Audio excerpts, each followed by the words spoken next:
जय श्री राम। इस भाग में सुनिए कैकेयी के मर्म भेदी वचन सुनकर राजा दशरथ जी क्या कहते हैं। चहेत न भरत भूप तहीं भोरे, और विद बस कुमत बसिए जिए तोरे। सो सब मोर पाप परिणामू, अभयऊ कुठार जेहि विद बामू। अर्थात भरत तो भूल कर भी राजपद नहीं चाहते हैं, होनहार बस तेरे ही जी में कुमतिया बसी है। यह सब मेरे पापों का परिणाम है, जिससे कुसमय में बेमौके विधाता विपरीत हो गया है।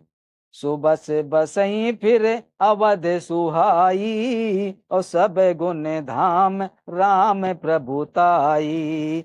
करी हई भाई सकल सेवकाई, ओही है त्योपुर राम बड़ाई। भरत तो तेरी उजाड़ी हुई यह सुंदर अयोध्या फिर भली भांति बसेगी, और समस्त गुणों के धाम श्री राम की प्रभुता भी होगी। सब भाई उसकी सेवा करेंगे और तीनों लोकों में श्री राम की बड़ाई होगी।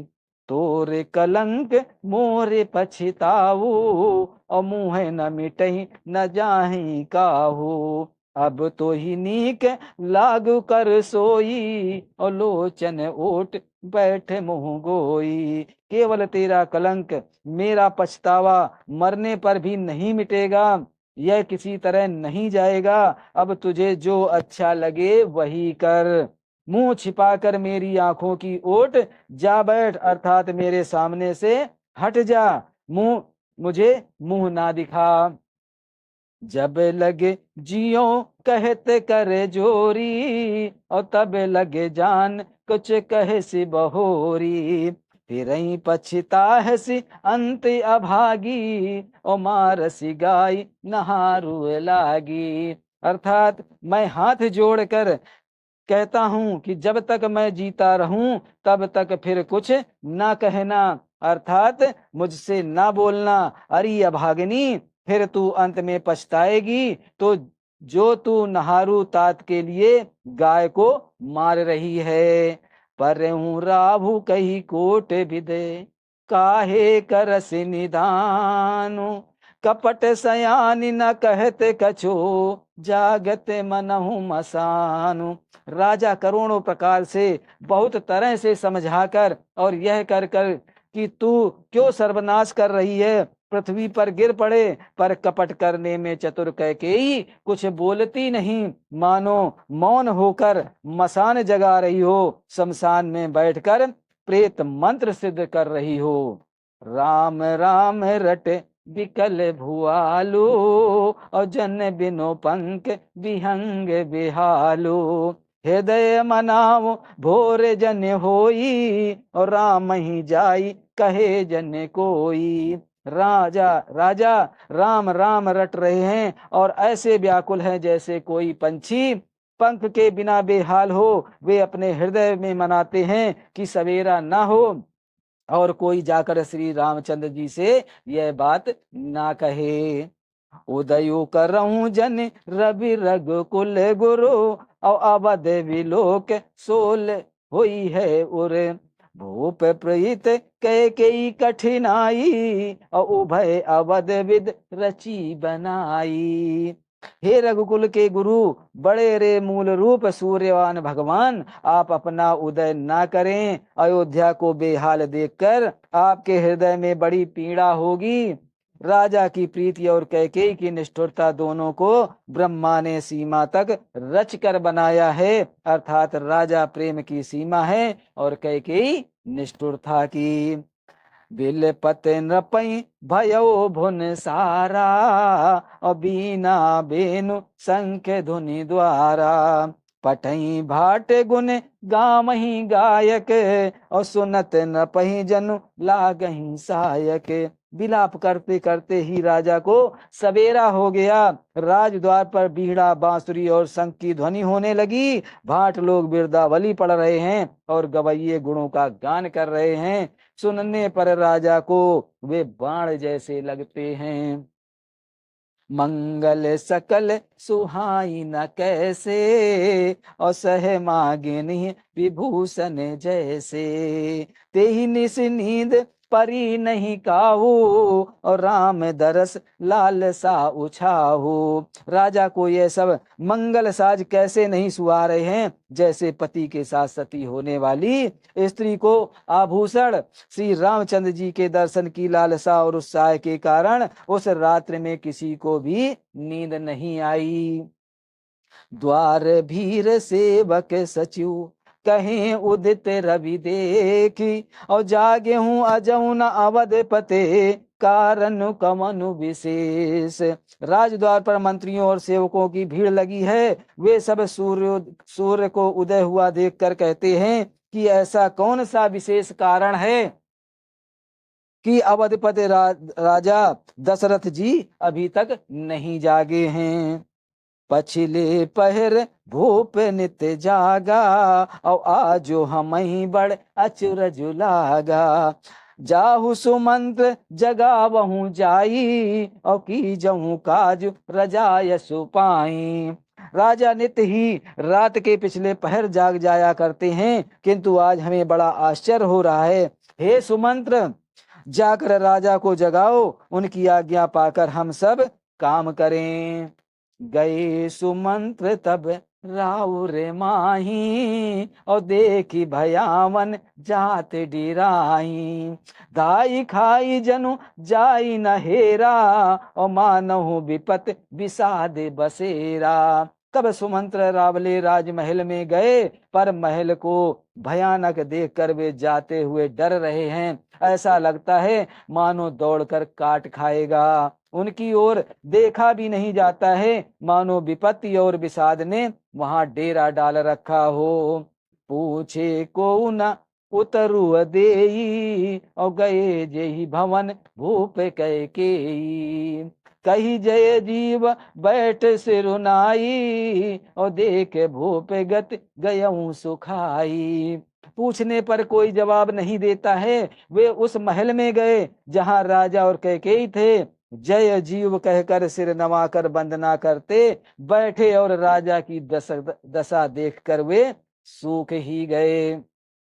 सोचे विकल विवरण मही परऊं, और मानहु कमल मूल परिहरऊं। सचिव सभीत सकई नहीं पूछी, और बोली अशुभ भरी शुभ छूछी। अर्थात देखा कि राजा सोच से व्याकुल हैं, चेहरे का रंग उड़ गया है, जमीन पर ऐसे पड़े हैं मानो कमल जड़ छोड़कर जड़ से उखड़कर मुरझाया पड़ा हो। मंत्री मारे डर के कुछ पूछ नहीं सकते हैं।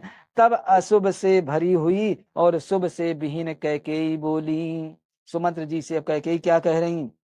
परी न राजहि नींद निसे, हेतु जान जगदीश, और राम राम रटि भोर किए, कहीं न मरम महिष। राजा को रात भर नींद नहीं आई, इसका कारण जगदीश्वर ही जाने। इन्होंने राम राम रट कर सवेरा कर दिया, परंतु इनका भेद राजा कुछ भी नहीं बतलाते। आनहु रामई बेग बुलाई, और समाचार तब पूछे आई। चले वो सुमंत्र राय रुख जानी, और लखी कुचाल कीन कछुरानी। तुम जल्दी राम को बुला लाओ, तब आकर समाचार पूछना। राजा का रुख जानकर सुमंत्र जी चले, समझ गए कि रानी ने कुछ कुचाल की है। सोचे बिकल मग परई न पाओ, और राम ही बोल कहीं काराओ।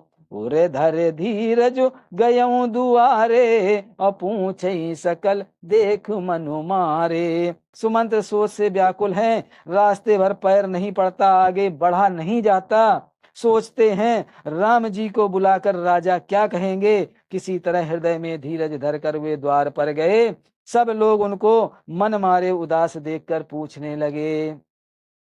समाधानु करिसो सबही का, और गयऊँ जहाँ दिन कर कुलटी का। राम सुमंत्र ही आवत देखा, और आदर कीन पिता सम लेखा। सब लोगों का समाधान करके किसी तरह समझा बुझाकर सुमंत्र वहां गए जहां सूर्य कुल के तिलक श्री रामचंद्र जी थे। श्री रामचंद्र जी ने सुमंत्र को आते देखा तो पिता के समान समझकर उनका आदर किया। निरखही बदन कही भूप रजाई, और रघुकुल दीपई चलो लिबाई। राम को भात सचिव संग जाही, और देखी लोग जहां तहां बिल खाई। श्री रामचंद्र जी के मुख को देखकर और राजा की आज्ञा सुनकर वे रघुकुल के दीपक श्री रामचंद्र जी को अपने साथ लिवा चले। श्री रामचंद्र जी मंत्री के साथ बुरी तरह से बिना किसी लवाज में के जा रहे हैं, यह देखकर लोग जहां तहां विषाद कर रहे हैं। जाहि दीख रघुवंश मणि, नरपत निपट कुसाजु। और समहि पर उलक सिंहनी, मनहु वृद्ध गजुराजु। रघुवंश मणि श्री रामचंद्र जी ने जाकर देखा कि राजा अत्यंत ही बुरी हालत में पड़े हैं, मानो सिंहनी को देखकर कोई बूढ़ा गजराज सहम कर गिर पड़ा हो। सूखई अधर जरही सबु अंगू, और मनहु दीन मनहीन भुअंगू। सरुर समीप देख के और मानहु मीच धरी गर लेई। राजा के ओठ सूख रहे हैं और सारा शरीर जल रहा है, मानो मणि के बिना सांप दुखी हो रहा हो। पास ही क्रोध से भरी कैकेयी को देखा, मानो साक्षात मृत्यु ही बैठी राजा के जीवन की अंतिम घड़ियां गिन रही हो। करुणामय मृदु राम स्वभाव, अप्रथम दीख दुख सुना न काहू। तदप धीर धर समयु विचारी, और पूछिए मधुर बचनु महतारी। अब श्री रामचंद्र जी कैकेयी से क्या पूछ रहे सुनिए। श्री रामचंद्र जी का स्वभाव कोमल और करुणामय है। उन्होंने अपने जीवन में पहली बार यह दुख देखा, इससे पहले कभी उन्होंने दुख सुना भी नहीं था। तो भी समय का विचार करके हृदय में धीरज धरकर उन्होंने मीठे मीठे वचनों से माता कैकेयी से पूछा। मोहि कहू मातु तात तुख कारण, और करहूं जतन जई हो ये निवारण। अब सुनिए श्री रामचंद्र जी क्या कह रहे हैं कि मेरे पिताजी को क्या दुख हुआ है, कैसे मैं इसका निवारण करूं। सुनहु राम सब कारण एही, और राजही तुम पर बहुत स्नेहु। हे माता, मुझे पिताजी के दुख का कारण कहो, ताकि जिससे उसका निवारण हो, दुख दूर हो, वह यत्न किया जाए। कैकेयी ने कहा, हे राम सुनो, सारा कारण यही है कि राजा का तुम पर बहुत स्नेह है। देन कहीं मुई दुई बरदाना। क्या कह रही, देन कहीं मोहि दुई बरदाना, और मांगे हूँ जो कछु मोहि सुहाना। सो सुनि भयऊ भूप उर सोचू, और छाड़ी न सकई तुम्हारे संकोचू। इन्होंने मुझे दो वरदान देने को कहा था, मुझे जो कुछ अच्छा लगा वही मैंने मांगा। उसे सुनकर राजा के हृदय में सोच हो गया, क्योंकि ये तुम्हारा संकोच नहीं छोड़ सकते। सुत स्नेहु इत बचन उत, संकट पर हूं नरेसु। सकहु न आयत धरऊं सर, मेटऊं कठन कलेसु। इधर तो पुत्र का स्नेह और उधर वचन प्रतिज्ञा, राजा इसी धर्म संकट में पड़ गए हैं। यदि तुम कर सकते हो तो राजा की आज्ञा सिरोधार करो और इनके कठिन क्लेश को मिटाओ।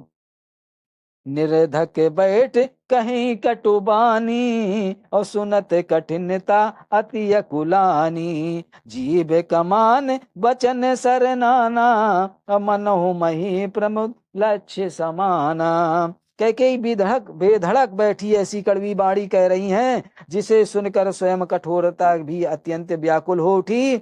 जीव धनुष है वचन बहुत से तीर हैं और मानो राजा की कोमल निशाने के समान हैं। जनु कठोर पनु धरे शरीरू और सिकई धनुष विद्या वर वीरू। सब प्रसंग रघुपति सुनाई और बैठे मनहु धन धरे निठुराई। इस सारे साथ समान के साथ मानो स्वयं कठोरपन श्रेष्ठ वीर का शरीर धारण करके धनुष विद्या सीख रहा है। श्री रघुनाथ जी को सब हाल सुनाकर वह ऐसे बैठी मानो निष्ठुरता ही शरीर धारण किए हुए हो। मन मुस्काई भान कुल भानु और राम सहज आनंद निधानु। बोले बचन विगत सब दूषण और मृदु मंजुल जगु बाग विभूषण। सूर्य कुल के सूर्य स्वाभिमान ही आनंद निधान श्री रामचंद्र जी मन में मुस्कुराकर सब दूषणों से रहित ऐसे कोमल और सुंदर वचन बोले जो मानो वाणी के भूषण ही थे। सुन जननी सोई सुत बड़े भागी और जो पितु मात बचने अनुरागी। तने मात पुत तो से निहारा और दुर्लभ जनन सकल संसारा। अर्थात हे माता सुनो, वही पुत्र बड़भागी है जो पिता माता के वचनों का अनुरागी पालन करने वाला है। आज्ञा पालन के द्वारा माता पिता को संतुष्ट करने वाला पुत्र हे जननी सारे संसार में दुर्लभ है। जय श्री राम। आज की रामायण यहीं पर समाप्त होती। आगे का भाग सुनने के लिए आगे का भाग जरूर सुने। जय श्री राम, जय श्री राम।